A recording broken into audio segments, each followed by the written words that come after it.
Welcome everybody, I'm RJ of The Nerdy Brew, and here on this channel we talk TV, movies, and everything in between, all while drinking a cup of coffee. Now if you like one of those things or all of those things, what did you consider like, subscribing, and hit that notification bell and becoming a fellow Brewster? So today, fellow Brewsters, thank you for coming over, having some coffee with me, having this conversation. I appreciate you, and I hope all is well.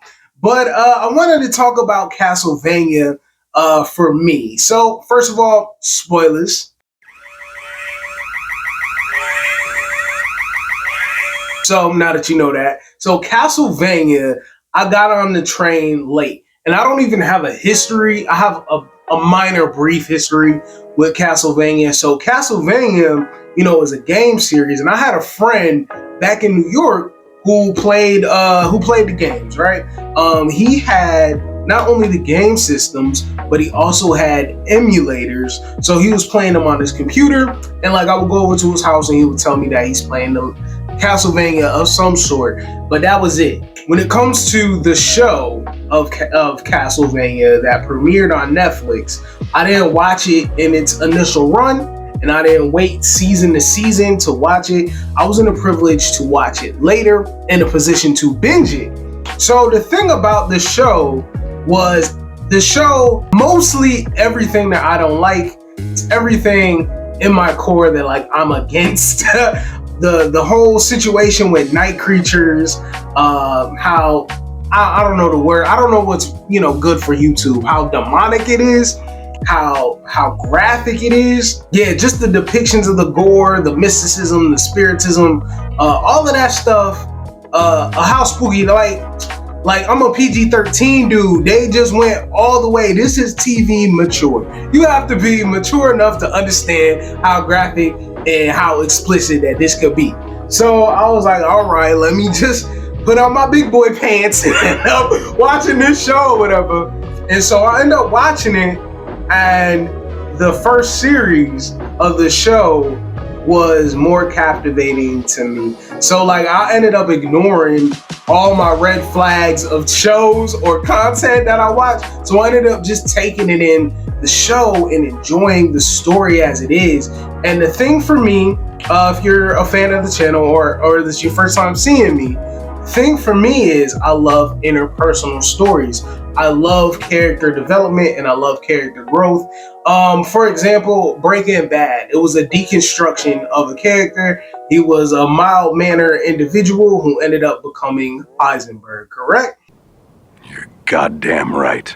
And so I just like those transformational arcs. We even got Zuko from Last Airbender. Zuko had himself a great character arc where he started off as a villain antagonist, and he had to go through things where he ended up on the side of the Avatar and the Allies or whatever. So yeah, when those kind of transformations happen, I like that. And the thing about Castlevania, the first series wasn't just black and white. There was a lot of like anguish, and there was a lot of like hurt. And then it's like coming to a place of reconciliation of how to understand what that hurt is, and getting to a place of resolve in your own prejudices and your own thoughts prior. And I just love that thread of storytelling within the series of the show. The only one that they painted like purely bad was Carmella. Everybody else had their nuance, motives, but Carmella was the only one who was showing off to be like a true villain antagonist or whatever. But with that being said, Nocturne came out. I really wanted to talk about a specific scene. That's what this whole coffee talk is about. It's about a specific scene. So within that specific scene, we got Nocturne. Nocturne is the sequel series to Castlevania that premiered recently on Netflix, and it had 8 episodes.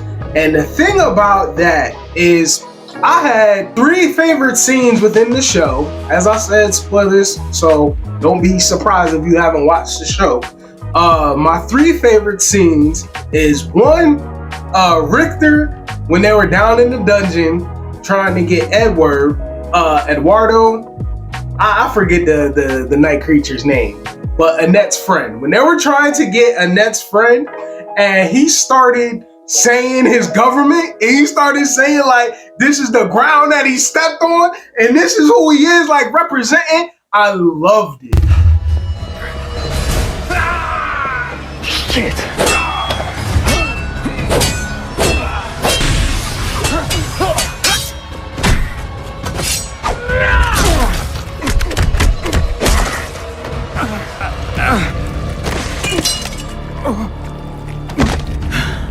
I am Richter Belmont, last descendant of the Belmont clan, and I kill vampires! Who's fucking next? Him becoming Ultra Instinct.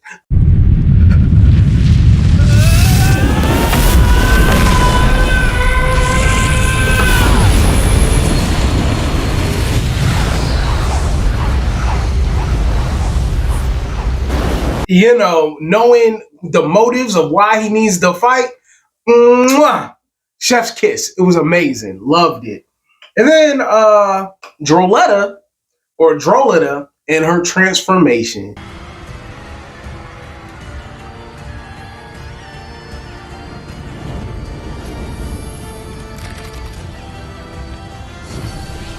From when she was a fire design of a character.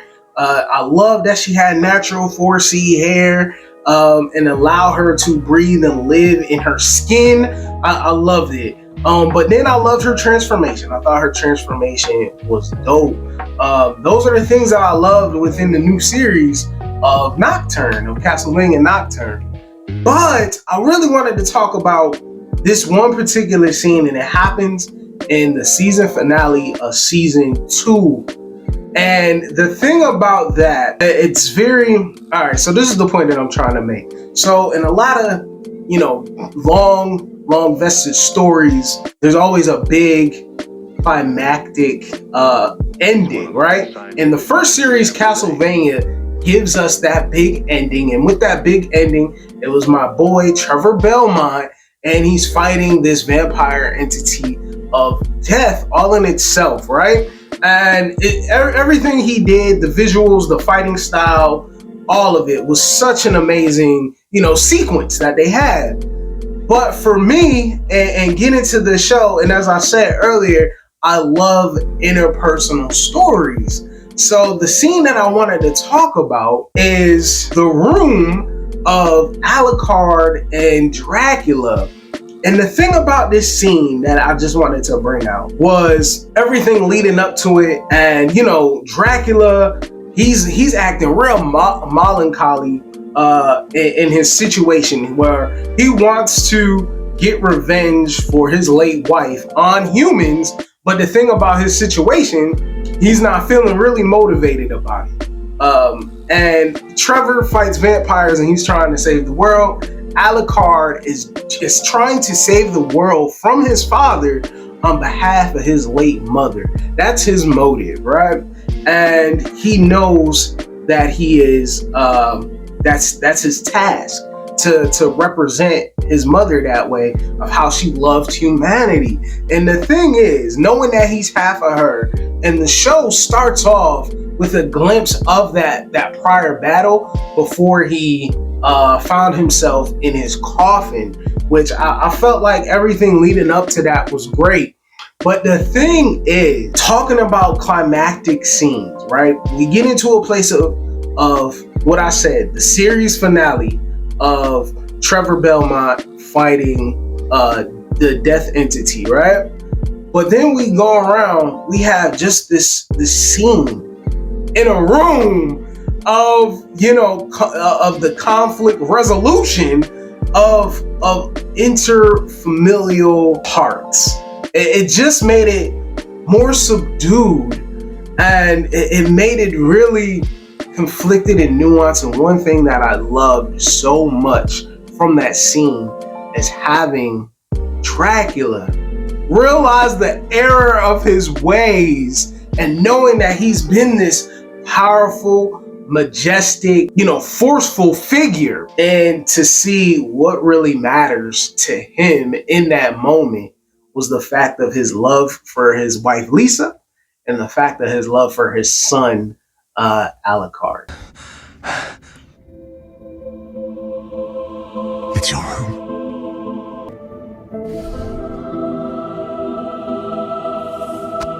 My boy.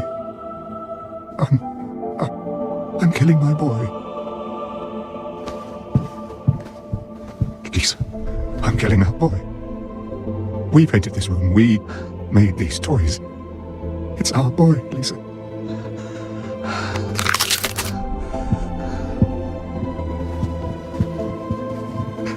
Your greatest gift to me.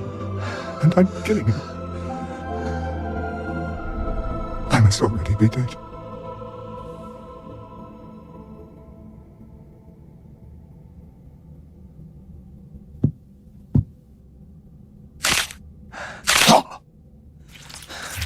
I love that moment. I felt like that was the tide that like turned the show for me. There's still a lot to love. Isaac's story, I loved Isaac's story so much. For his resolution, he was a man determined on a mission, and he was living for somebody else when he got to a place to learn how to live for himself. It's such great writing, and I could say that with all the magic and all the gore, I like that kind of content when it's minimal. As I said, I'm a PG-13 kind of person. I will watch rated R things. I will watch hard R things. It has to have a lot more substance built around it for me to be engaged into it. And I felt like Castlevania, the first series, had it. And I just wanted to say, quickly, like that scene between Alucard and his father in the room, just was so impactful. And it was just really powerful for me. And I enjoyed it.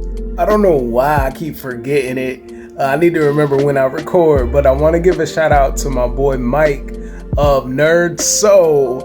He commented last video. So make sure that you subscribe and comment for you to get a shout out. So I definitely appreciate you and appreciate y'all for being here. So like, share, comment, and subscribe. Peace. I'm going to bring this video to an end. So those were my thoughts on that one particular scene of Castlevania. Let me know your thoughts down in the comments below about Castlevania. Any series, the original series, Nocturne series. I want to hear it all. Let's get popping with the engagement. Make sure that you subscribe because I like you and I like being here. So I'm going to bring this video to an end, and I want you to, let me take a sip of my coffee before I sign off. I want you to be you, do you, see the bigger picture. Have a fantastic day, because you deserve it. This is that channel. Peace. Cottonmouth on top, kung fu, Bruce Lee chop, moon rocks, go Red Sox, tryna go far like Boondocks, headshot, blunt stay high, talking shit, gotta pull up on they block.